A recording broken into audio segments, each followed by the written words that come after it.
This is the historic quarter of Aleppo city. For over 4 years, it was a front line. The Syrian government and its allies are now in control. The rebels have been losing territory in their last urban stronghold in Syria. 3 weeks into the military offensive, pro-government forces are on the verge of a total military victory. They have repeatedly said there will be no ceasefire until rebel fighters leave. But Russia, a backer of the Syrian government, now says active military operations will be suspended, but without saying for how long. I can tell you that today all active military operations of the Syrian army in eastern Aleppo have been suspended to allow for a wide-scale operation to evacuate civilians from eastern Aleppo. It's not clear if this means all those trapped in rebel areas will be evacuated or whether safe zones under UN supervision will be set up. The United Nations has been appealing for access to civilians caught in a war zone. There have been desperate appeals from those inside. This is liberated Aleppo. This is destroyed Aleppo. We are being killed. Where are you, Muslims? We are here and we are remaining steadfast. But where are you? Aleppo is being destroyed.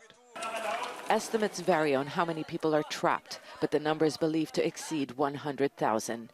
Tens of thousands fled into government-controlled districts when the offensive began almost 2 weeks ago.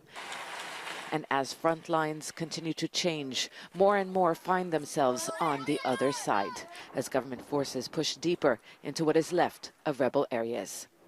Opposition activists say many civilians are being killed in the bombardments, and many are running out of food, clean water and medicine, but the world is not seeing those images.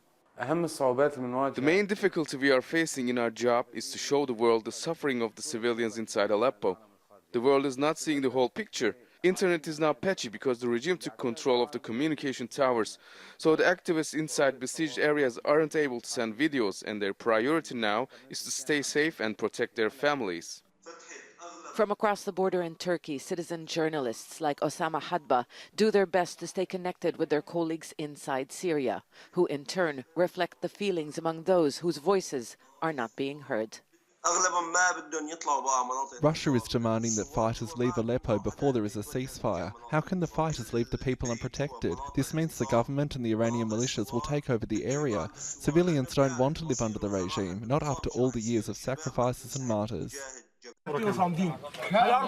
The rebels are refusing the demand by the Syrian and Russian governments to withdraw, and instead are calling for a temporary truce to allow the evacuation of civilians.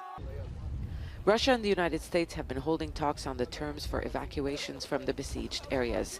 Experts from both countries will meet in Geneva on Saturday. The U.S. is cautiously welcoming Russia's announcement that military operations will cease, in a sign that Moscow's decision is not part of a wider deal, but any respite in the violence would be welcomed by those living inside a battleground. Zana Khudr, Al Jazeera, Antakya.